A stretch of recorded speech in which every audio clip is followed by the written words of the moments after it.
Generation தேவையா? கண்டிப்பா தேவைங்க. கண்டிப்பா பெண்கள் நாங்க வந்து ஹாப்பியா இருக்கணும்.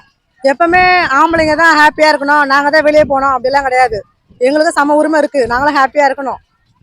வீட்லயே அடைச்சி ஜெயில் கைது போல நடத்துறாங்க வீட்டுல நிறைய பேரை.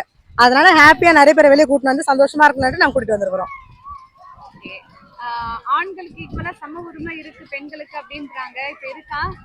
இப்போ பேசுனாங்க எங்க சித்தி தான் அவங்க. ஆனா சம உரிமை இருக்குது, நாங்களும் ஆண்களுக்கு ஏத்த ஈக்குவலா தான் இருக்கோம் இந்த காலகட்டத்துல. அதனால சம உரிமை இருக்குது கண்டிப்பா. இல்ல ஆண்கள் சம உரிமை தராங்களா? எங்க வீட்டுல தராங்க, சொசைட்டில தராங்களா? சொசைட்டில தரல. 2 3 ஃபேமிலி நான் பாத்துருக்கிறேன், தரல.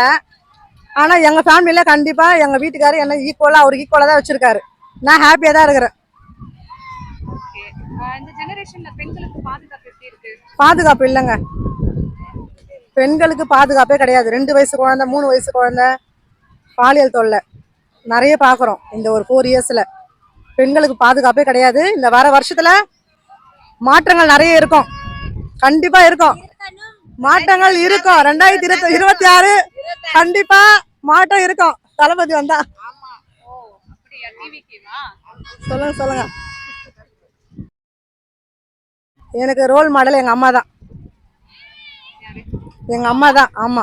ஏன்னா எங்க அம்மா வந்து எங்க அப்பா இறந்துட்டாரு சின்ன வயசுலயே. எங்க அம்மா பார்த்தா நான் வளர்ந்தேன், அதனால எங்க அம்மா தான் எனக்கு ரோல் மாடல்.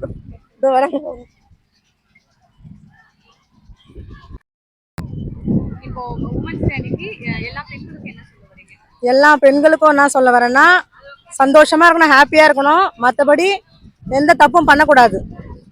நம்ம ஃபேமிலி, நம்ம புருஷன், நம்ம பிள்ளைங்கன்ட்டு நம்ம ஹாப்பியா இருக்கணும். அவ்வளோதாங்க சொல்ல வரேன். மேரேஜ் ஆயிடுச்சுங்க. 2 பசங்க இருக்காங்க. ஆமா 2 பையன்.